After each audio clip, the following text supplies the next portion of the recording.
예, 11월 9일 집회를 시작합니다.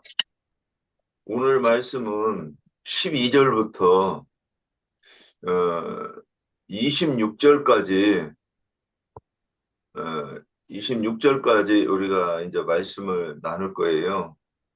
근데 여기서 우리가 좀 질문하고 이렇게 자꾸 대화를 해서 나눔을 통해서 이게 좀 다 조금씩 그래도 기억하고 이렇게 가는 게 좋을 것 같아요. 그래서 이제 질문을 올렸는데, 질문을 보시면 첫 번째, 음, 이제 큰 제목이 나귀를 통해서 보게 되는 하나님의 영광, 그랬고, 이제 1번이 나귀는 무엇일까? 아, 또, 어미 나귀, 새끼 나귀의 비밀은 무엇인가? 아, 이 나귀가 좀 더 나가면 어떻게 되는가? 또, 구름이 가득한 성전이 하나님의 영광이 가득하다함과 같은 의미를 설명해 보시오. 여기 이 구름은, 음, 이 강론 중에서 나오는 말씀이고 이게 지금 그 계시록 서원에서 나오는 말씀이기도 합니다. 그래서 이거를 잘 설명할 수 있어야 내가 이게 복음을 그러니까 이 부분에서 제시되는 복음을 내가 이해한 것이라 이렇게 보이는 거예요. 성령의 음성을 내가 들은다고 하는 증거가 될 겁니다. 자, 한번 시작합시다. 네. 성경은 마태복음 21장 1절부터 9절까지 볼게요. 요한복음에 12절부터 있는 말씀인데 여기서 자세하게 설명을 해놓고 있으니까 마태복음 21장을 볼게요. 제가 읽어드릴게요. 그들이 예루살렘에 가까이 가서 감람산 벳바게에 이르렀을 때 예수께서 두 제자를 보내시며 이르시되 너희는 맞은편 마을로 가라. 그리하면 곧 매인 나귀와 나귀 새끼가 함께 있는 것을 보리니 풀어 내게로 끌고 오라. 만일 누가 무슨 말을 하거든 주가 쓰시겠다 하라. 그리하면 즉시 보내리라 하시니 이는 선지자를 통하여 하신 말씀을 이루려 하심이라 일렀으되 시온 딸에게 이르기를 내 왕이 내게 임하나니 그는 겸손하여 나귀 곧 멍에 매는 짐승의 새끼를 탔도다 하라 하였느니라. 제자들이 가서 예수께서 명하신 대로 하여 나귀와 나귀 새끼를 끌고 와서 자기들의 겉옷을 그 위에 얹음에 예수께서 그 위에 타시니 무리의 대다수는 그들의 겉옷을 길에 펴고 다른 이들은 나뭇가지를 베어 길에 펴고 앞에서 가고 뒤에서 따르는 무리가 소리 높여 이르되 호산나 다윗의 자손이여 찬송하리로다. 주의 이름으로 오시는 이여 가장 높은 곳에서 호산나 하더라. 여기까지만 할게요. 요한복음 12장 12절에서 있는 말씀을 여기 자세히 더 설명을 해 놓으셨죠. 나귀는 무엇일까 그랬잖아요. 나귀는 멍에 매는 짐승이라고 마태복음에 설명하고 있죠.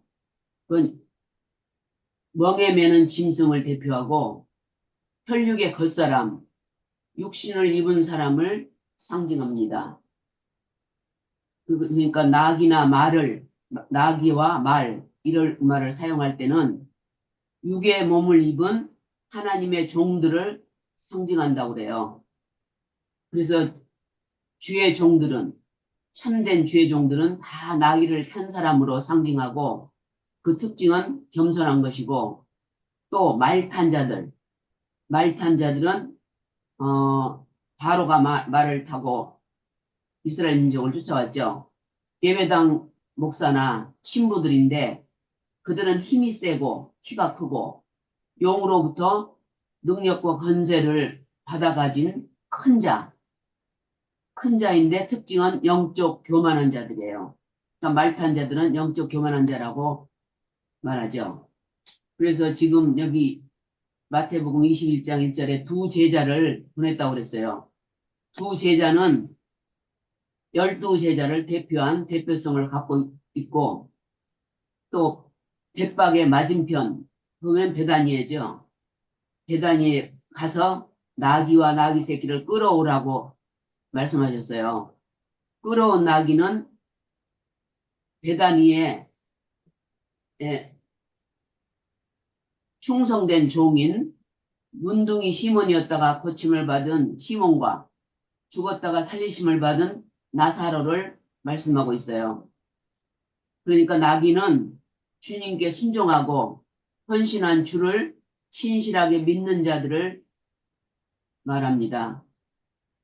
또 어미 나귀와 새끼 나귀의 비밀은 무엇인가 그랬죠?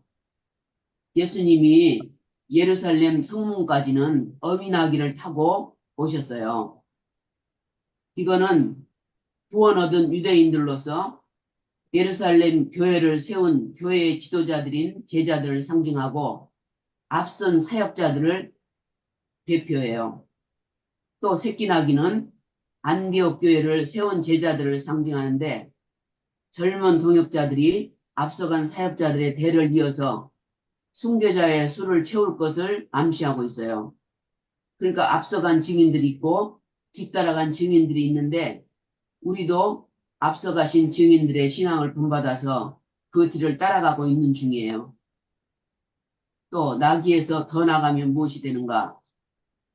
육신을 입고 봉사하는 이 세상에서의 기간은 우리가 육신을 입고 있을 때는 나귀로 상징이 되고 육체를 벗고 영광의 성에 들어가는 것은 구름수레가 되는데 구름수레는 온전케 된 의인의 영들로서 사람 천사들이요 하나님의 아들이요 부활의 아들이 된 것입니다. 그러니까 우리가 지금은 나귀로서 주님께 헌신을 해야 되고 앞으로 구름수레가 된 것을 사모하며 믿음 생활을 해야 돼요. 나귀가 결과적으로는 구름이 된 것이 있죠. 예수님은 인자로 오셨을 때는 나귀를 타고 다니셨어요. 그런데 죽고 부활 승천하신 후에 그 영이 되신 후에는 구름을 타고 오셨어요. 그러니까 구름도 앞선 구름도 있고 뒤따라가는 구름도 있어서 구름 사이에는 무지개를 두고 무지개가 다리를 놓아 그 뒤를 따르는 구름과 연결해주고 있다고 창세기 9장 8절에서 17절까지 말씀하고 있어요. 창세기 9장 8절에서 17절까지 한번 볼까요?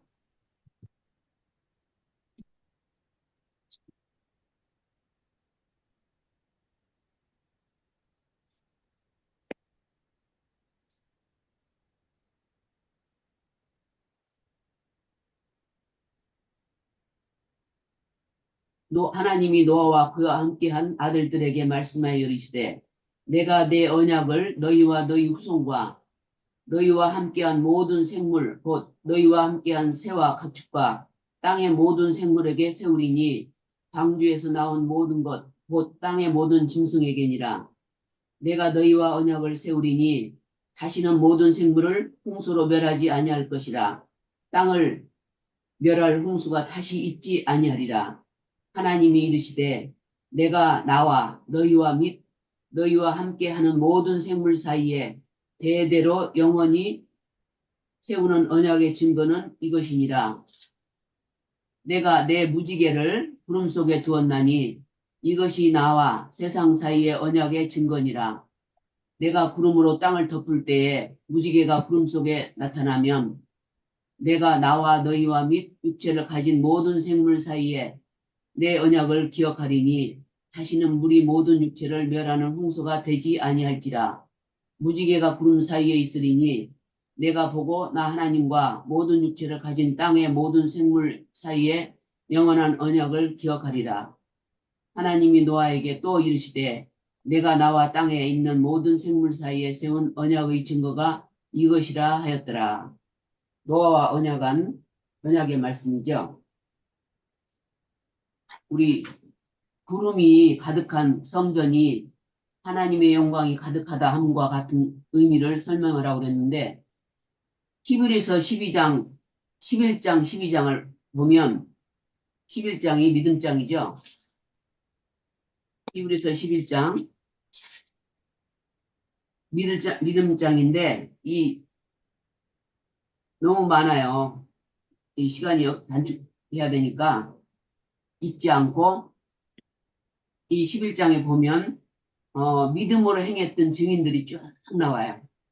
즉, 아벨부터 시작해서 에녹, 노아, 아브라함, 이삭, 야곱, 요셉, 모셈, 기생 라합, 기드온, 바락, 삼손, 입다, 다윗, 사무엘, 이 선지자들을 기록해 놓고 있어요. 이들은 다 믿음으로 의를 행하는 증인들이에요. 그래서 12장 1절에 보면, 12장 1절로 가서 보면, 우리에게 구름같이 둘러싼 허다한 증인들이 있다고 말씀하고 있어요. 믿음으로 의를 행하여 하나님과 맺은 언약이 약속이 되어져서 믿는 자들이 앞서가신 구름 같은 증인들이 있는 그곳으로 끌어올려간 다음에 형제 자매들을 타고 오는 세상에 재림을 완성해서 새하늘과 새 땅에 메시아의 왕국의 영광이 나타나는 것이 하나님의 영광이 가득한 것이라고 생각합니다. 여기까지 할게요. 예. 참 정리 잘해 주셨어요. 고맙습니다. 예, 다음에요.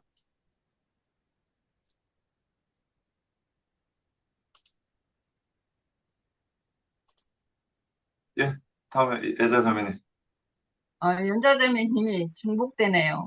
네. 연자대매님 앞에서 다 하셔가지고 할 말이 없는 것 같은데, 별로. 그래도 해. 그래도 해요? 그래도 거기 뺄 수 있으면 빼고 그렇게 하시면 될 것 네, 같아요. 뺄 수 있으면은 뺄게요. 예. 빼요. 꼭 해야지. 왜? 아, 마태복음 11장, 나도 이게, 나는 읽지 않고 적어놨는데, 예, 1절부터 9절까지만 볼게요. 그들이 예루살렘에 가까이 가서 그들은 이제 중간중간 이렇게 영상을 들어보니까 이게 말씀을 하시고 중간중간 이제 그 여기 성경에 기록된 말씀이 아니라 이게 나니대님이 이렇게 중복된 말씀이 이렇게 이렇게 말씀을 또 하셨더라고요. 재해석을 하셨는데 그들의 예루살렘에 가까이 가서 그들은 이게 여기서 그들은 여리고에서부터 예루살렘으로 오는 중인데 여리고와 예루살렘 사이는 벳바게라는 마을이 먼저 있고 벳바게라는 그 마을은 감람산의 저쪽에 있다. 예루살렘 맞은편 감람산 중심부 쪽에 있는데 베다니 마을이다. 그곳은 여리고에서부터 예루살렘으로 가는 중간에 벳바게라고 마을이 있고 그 벳바게 맞은편의 마을은 베다니 마을을 말하는 것이다. 이게 좀 복잡하네요. 나도 읽어도 좀 복잡해요. 예수께서 두 제자를 보내시며 이르시되 너희는 맞은편 마을로 가라. 그리하면 곧 메인 나귀와 나귀 새끼와 함께 있는 것을 보리니 풀어 내게로 끌고 오라. 여기서는 율법에 매여 있는 그 사람을 이제 이 나귀들은 지금 율법에 매여 있는 것이잖아요. 이게 표상적으로 이 나귀가 아니라 율법에 매여 있는 사람들을 저기 말하는 것이죠. 이게 율법에 매여 있는 풀어서 내게로 끌어오라. 율법의 저주 안에 있는 사람들은 율법에 매여 있는 사람들이고 마귀도 사람들을 붙잡아서 메어 놓을 수 있고 주님도 마귀가 묶어놓은 사람들을 풀어서 쓰실 수 있다. 우리가 그 예배당이나 그 세상에서나 그 매여 있었잖아요. 세상의 일, 세상의 근심 걱정에서 매여 있었고 또 우리가 종교 측에 들어갔을 때 거기서도 이제 종교 안에서도 그 목사나 그런 사람들이 이렇게 하라 저렇게 하라면 그 또한 그 율법에서 우리가 다 매여 있었는데 이제 그 주님이 그 율법에 매여 있는 우리들을 풀어서 이제 교회 안에 이게 심어 놓으신 거잖아요.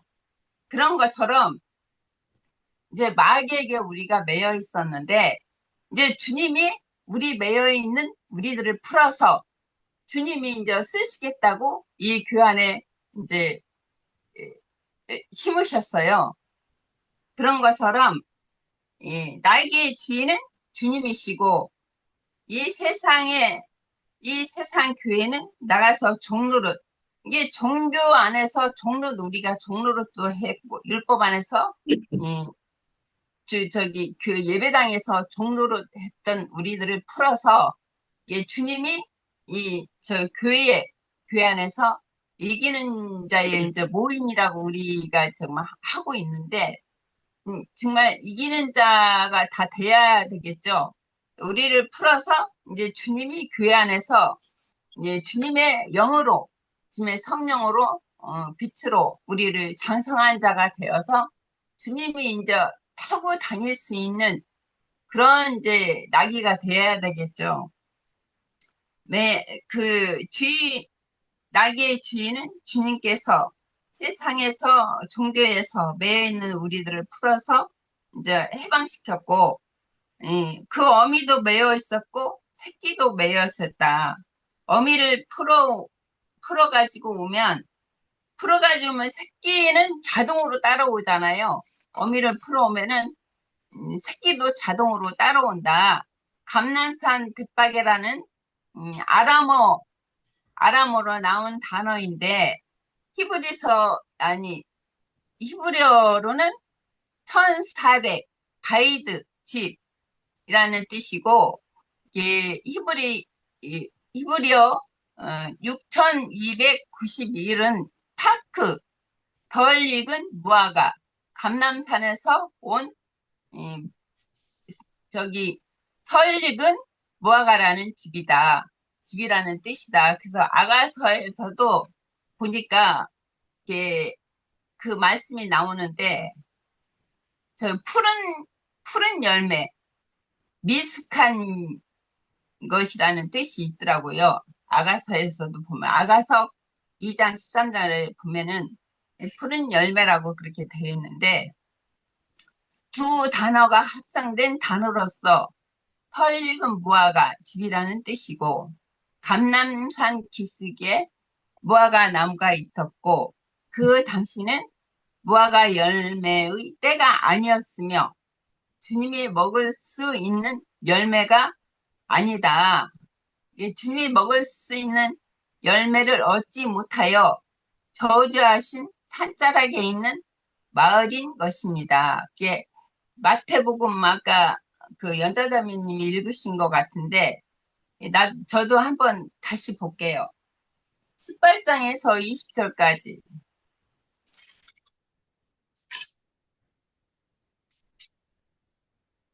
이른 아침에 성으로 들어가실 때에 시장하신지라 길가에 한 무화과 나무를 보시고 그리로 가사 잎사귀밖에 아무것도 찾지 못하시고 나무에게 이르시되 이제부터 영원토록 내가 열매를 맺지 못하리라 하시니 무화과 나무가 곧 마른지라. 그리고 그 제자들이 보고 이상히 여겨 이르되 무화과 나무가 어찌하여 곧 말랐나이까 이렇게 얘기를 했거든요.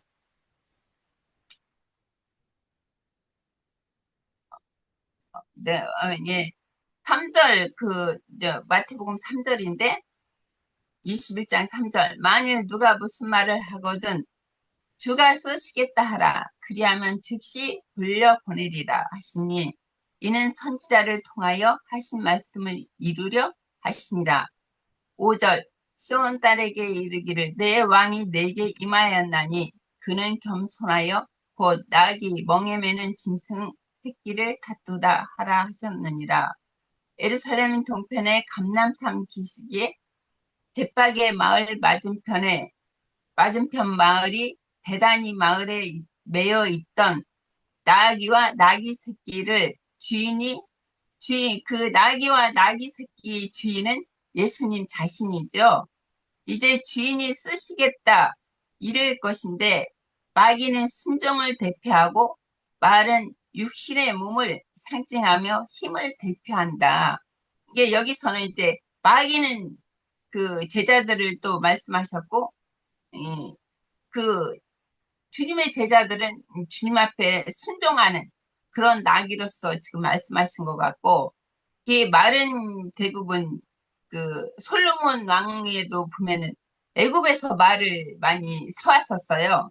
말은 이제 육체를 말하는 것이잖아요. 또 말은 힘이 있고, 그 힘을 가지는 것을 이제 대표한다. 말은 이 제자들이 가서 예수께서 명하신 대로 하여 나귀와 나귀 새끼를 끌고 와서 제자들에게 겉옷을 위에 얹음에 예수께서 그 위에 타시니 무리가 대다수는 그를 겉옷을 길에 펴고 다른 이들은 나뭇가지를 베어 길에 펴고 앞에서 가고 뒤에서 따르는 무리가 소리 높여 이르되 호산나 다윗의 자손이여 찬송하리로다 주의 이름으로 오시는 이여 가장 높은 곳에서 호산나 하더라. 예, 어미 나귀와 에서 보면은 어미 나귀는 구원 얻을 유대인들 예루살렘의 교회를 세운 제자들을 상징하며 새끼 나귀는 안디옥 교회를 세운 제자들을 상징하는데 제자들이 자신의 겉옷을 벗어 나귀에게 얹어 안장을 삼게 한 것은 주님을 태우는 나귀가 된 제자들의 절대 순종과 절대 헌신을 상징하고 나귀는 앞서 사역자들을 대표하며 새끼 나귀는 젊은 동역자들이며 그 사역의 대를 이어서 순교자의 수를 채울 것임을 암시하는 것이다. 이게 그 어미 나귀는 그 제자들을 대표하고 그 새끼 나귀는 젊은 이제 제자들의 이제 그 앞선 제자들을 이어받아서 이제 그 길을 가는 것을 지금 상징하고 있어요. 제자들은 육의 몸을 벗기까지 주님의 오늘의 예루살렘 성에 만왕의 왕으로 등극하도록 남은 인생을 절대 헌신으로 승계할 것을 상징하며 우리가 겉옷을 벗어 주님의 예루살렘 성의 왕으로 입성하시는 길에 펴는 것은 앞선 순교자들이 신앙의 성도들의 합류를 앞선 신앙인들과 그 뒤에서 이제 가는 이제 성도들이 합류할 것을 암시하고 예언하는 것이다.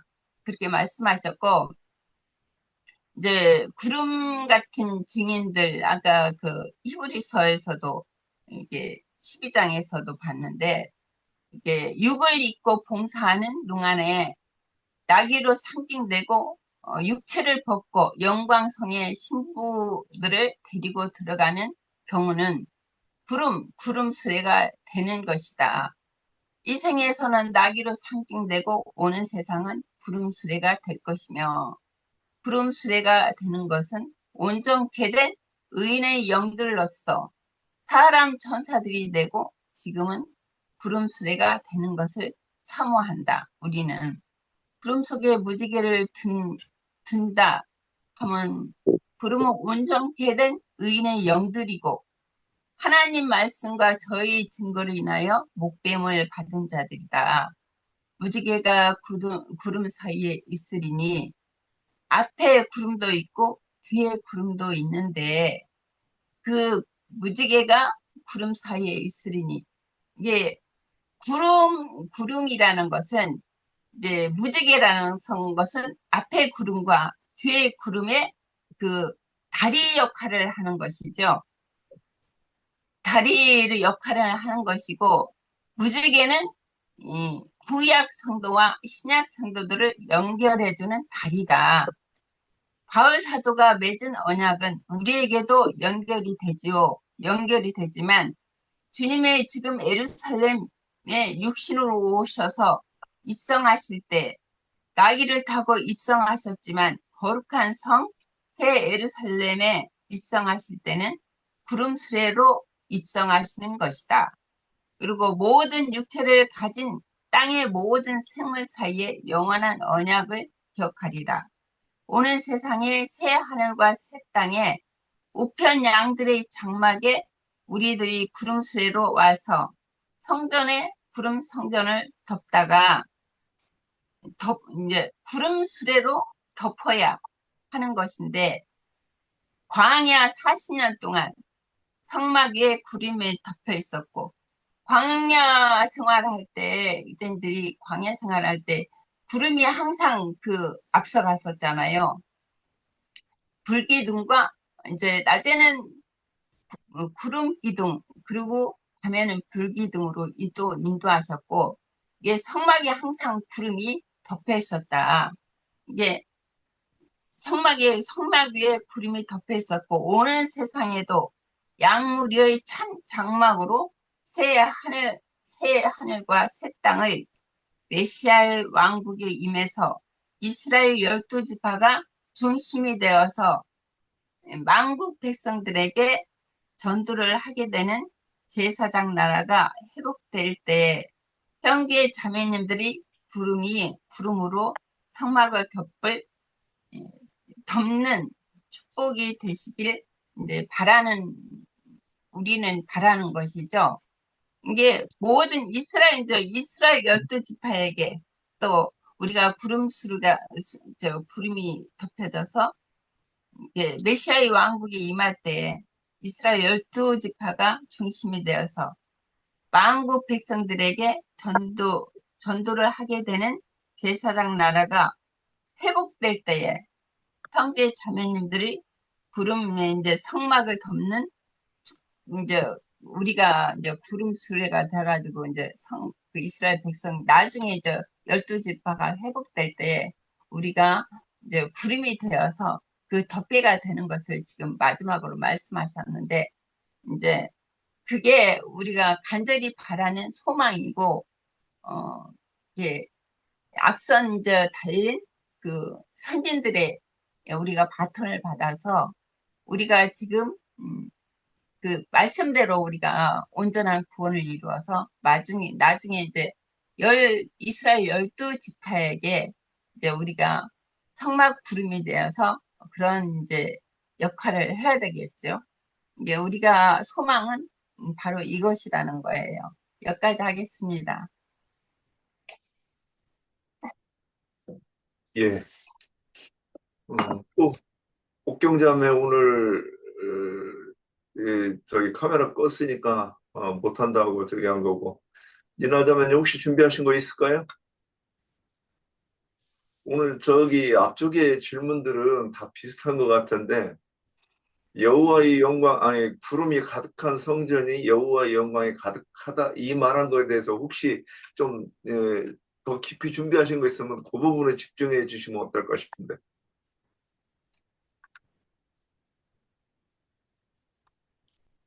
네, 그 말씀이 계시록에서 우리가 찾아볼 수 있지 않을까 싶은데 지금 그걸 보고 있는데 얼른 못 찾겠네. 근데 내가 이제 여기에 예, 뭐 준비하신 거 있으면 그냥 하시면 되고요.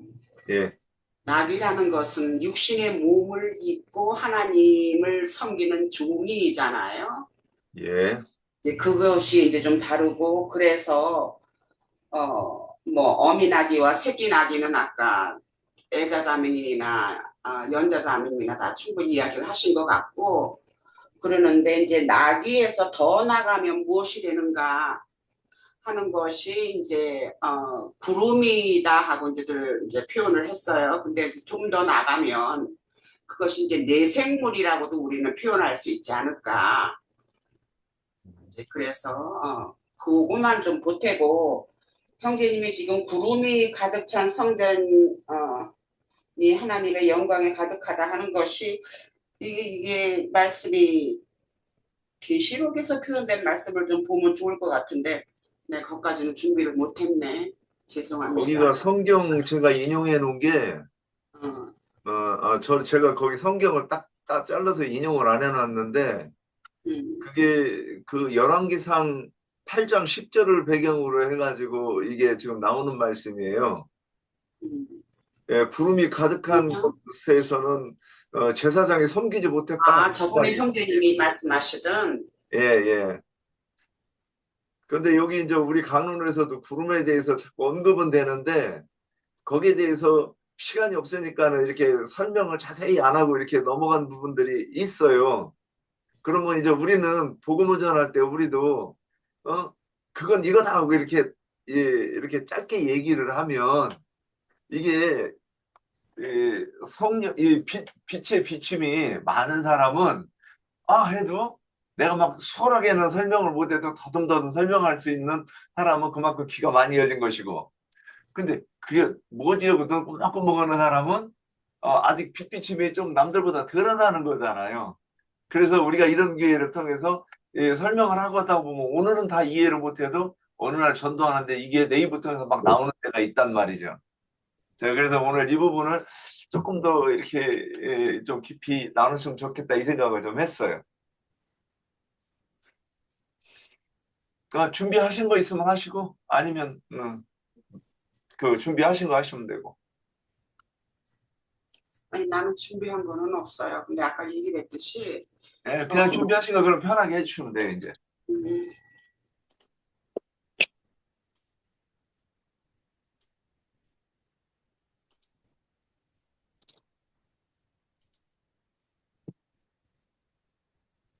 뭐 이거에 대해서도 지시들도 이미 연자자매님도 아까 그 얘기를 다 했고, 형제님이 그냥 보충하세요. 예, 예. 그러면 제가 이제 이렇게 한번 준비한 걸로 이렇게 볼게요. 제가 이 낙이하고 대비되는 건 이제 말이잖아요. 근데 애굽왕 바로가 600승의 그 병거를 타고 사는 이제 이스라엘 백성을 추격하는 것이 이제 애굽 땅을 나와가지고 홍해를 건너기 직전에 애굽 왕이 다시 잡아가려고 이 이제 병거 600승을 끌고 온 것과 이제 대비가 된다고 이렇게 보이는 거예요. 한번 생각해 봅시다. 말의 특성은 무엇인가? 어, 말을 타고 하는 것과 나귀를 타는 것은 첫째, 모양이 나는가, 나귀를 타면.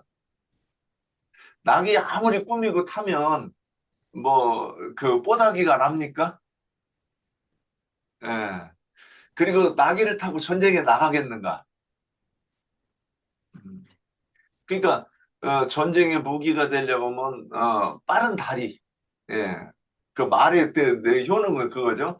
빨리 움직일 수 있는 것. 그 다음에 그 말의 외양에서 느껴지는 품격. 그 말은 참 보면 이게 그냥 눈으로 보기만 해도 노쇠하고는 비교가 안 되죠. 뭐, 그 여자가 뭐 사무직원 여자가 프라다를 입는 것하고 남대문 시장에서 이렇게 허름한 옷 입어보면 아무리 그 뭘 어떻게 해도 그 따라갈 수 없는 그 품격이 느껴지는 거죠. 자, 근데 이 말은 뭐냐면 육체라 이렇게 표현이 됐어요. 그 육체는 뭐를 얘기하는 거냐면 영적인 세계와 반대가 되는데 반대가 되는 이 영의 세계를 예표하는 거예요. 그런데 나귀는 그 지금 예수님을 태우는 나귀는 그 말도 그러니까 어 구약의 그 저기 모압 사람으로서 하나님의 저 이방의 선지자였던 발람이 타는 것도 나귀죠. 그래서 나귀가 가지 말아야 될 길을 가니까 그 나귀가 그 이렇게 천사가 칼을 빼고 기다리고 있으니까 자꾸 그 길을 피하려고 그러고 그 천사를 피하려고 하다가 그 축대에 그 이제 그 선지자의 발을 문지르게 해가지고 너무 아팠겠죠. 그래서 채찍을 때리는 장면이 나오는데 그때 나귀가 뭐라고 말을 해요? 세상에 나귀가 말하는 나귀가 있어요? 성경은 이 모든 것이 어떤 사람에 대해서 얘기하고 그 사람이 누구냐? 이방인 선지자로서 발람이 딱 이렇게 얘기를 하고 우리가 성경에 발람도 선지자구나 이렇게 오해를 하는데 그는 하나님 선지자가 아니라 이방인의 선지자라고 하는 그 앞에 딱 가는 거는 이유가 있기 때문에 그래요. 욥도 그 동방의 의인 이렇게 얘기할 때는 그냥 의인이라고 하면 하나님의 의인인데 동방의 의인 이렇게 얘기했을 때는 롯이 아니 그 가인이 하나님께 쫓겨나가지고 동쪽으로 가서 성을 쌓는다고 하는 이 사람들의 후예들이라고 얘기하는 걸 알 수 있는 거예요. 자, 그래서 노새라고 하는 것은 주님의 그 제자들을 상징하는 것이고 말이라고 하는 것은 세상 임금 또 이 그 세상 사람들의 그 영을 상징하는 거다. 우리는 이렇게 볼 수 있는 거예요. 그러면 그래서 나귀를 탔는데 이 나귀가 어미 나귀, 새끼 나귀는 우리가 이제 다 설명을 하고 갔어요. 그래서 성경은 이렇게 모든 것을 예표로 써놓아서 이게 지금도 이 얘기를 들으면서도 저게 뭔 소리야? 그러면 이거 큰일 난 거예요. 예. 예수님이 오셨을 때 세상에 그 많은 그래서 그 당시 또 저 예수님 때에 그 예루살렘의 종교 지도자들을 뭐라고 표현을 하느냐? 이 말로 표현이 되는 거예요. 마귀를 태우고 다니는 말로 표현이 되고 그들은 다른 표현으로 하면 성경에서는 부자라고 얘기했고 또 다른 표현에서는 큰 자라고 얘기하고 또 다른 곳에서는 위식하는 자 이렇게 다양하게 그 성경을 하나님의 말하는 거를 감춰가지고 이렇게 해놓았단 말이죠. 자, 이렇게 했을 때 이 나귀는 결국 이제 주님의 제자들을 상징하는데 이 제자들이 아직 육신을 입고 있는 상태로서 주님을 섬기는 자이기 때문에 낙이다 이렇게 표현이 돼 있고 이제 시편 그러면 이들이 이제 성경에서는 우리가 예전에 세상교회 다니고 말탄 자들한테 배울 때는 뭐라고 배웠느냐면 이 땅에서도 잘 되고 복 받고 그리고 내세에 가서도 잘 되고 복 받는다. 우리는 이렇게 배웠고 그래서 그게 소망이었어요. 우리. 맞죠? 그랬는데 성경에서는 계시록에서는 뭐라고 하냐면 목배임을 받은 자의 수가 찾기까지 너희는 기다려라 이렇게 얘기한단 말이에요. 제단 밑에 그 핏소리가 외쳐야 되는데 언제까지 우리를 신화해 주지 아니하시기를 언제까지 하시겠나이까 그러니까 하나님께서 기다려라. 너희 동무종들이 목배임을 받고 그 수를 채우기까지 이렇게 돼 있어요. 그래서 성경에서는 너희가 세상에 속하 있으면 세상이 너희를 사랑하였을 것이요 너희가 내게 속하 있으면 너희는 환난을 받는다 이렇게 돼 있어요. 그래서 이게 지금 우리가 믿는 자로서 이 땅에서 추구해야 되고 소망을 가져야 되는 것이 무엇이냐에 대해서 완전히 비틀어 놔 버린 거예요. 우리는 진리를 소유하기 위해서 시간을 쓰고 우리의 그 인생을 거기에 투자하는 사람들이라는 거죠. 그러면 먹고 살기 위해서 일하지 않아도 되느냐? 이거는 우리는 두 생명을 살기 때문에 필요가 있단 말이에요.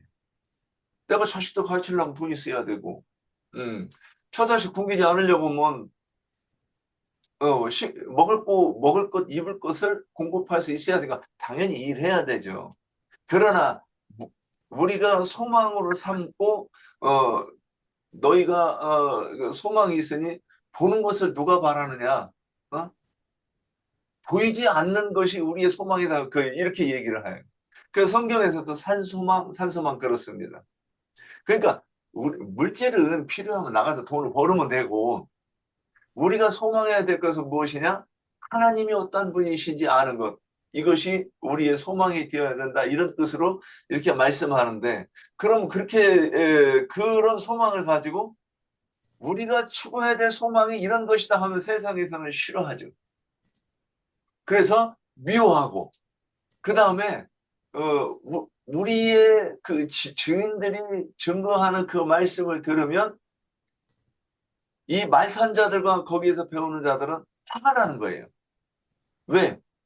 우리는 이 땅에서도 잘 먹고 잘 살고 영광 받다가 저 생에 가서도 영광 받는 게 우리의 소망이고 우리의 삶의 의미인데 그게 아니라고 말하면 부딪히잖아요. 그러면 속에서 마태복음 5장에서 5장 21절에서 말하듯이 이제 미워하고 죽이고 싶은 마음이 생기는 거예요. 그래서 죽이는 거예요. 자, 그렇게 해서 스데반이나 저기 이 예수님의 제자들 중에서 야고보가 제일 먼저 순교를 당했고 그 다음에 스데반이 순교를 당하는 장면이 나오는 거예요. 그들이 증인들이 마지막 증언을 할 때 사람들 어떻게 합니까? 이를 갈면서 귀를 막고 이를 갈면서 돌을 들어서 쳐 죽이게 되는 거죠. 근데 우리는 우리도 그 두려움, 지금도 이 두려움이 온전히 해결되지 못해서 내가 어떻게 핍박을 당하고 순교를 당할 것인가? 이런 생각이 있을 수 있을 거예요. 그러나 그건 때가 당해봐야 하는 거예요. 주님이 힘을 주시고, 능력을 주시면 기꺼이 그것이, 내 육신의 생명을 조금 더 귀한 것을 여기지 않을 수 있는 우리가 될 수 있다 이거죠. 자, 그래서 여기 이제 나귀에 대해서 얘기하다가 이렇게 갔는데, 나귀는 제자들을 얘기한다 이렇게 이제 보였고 그 다음에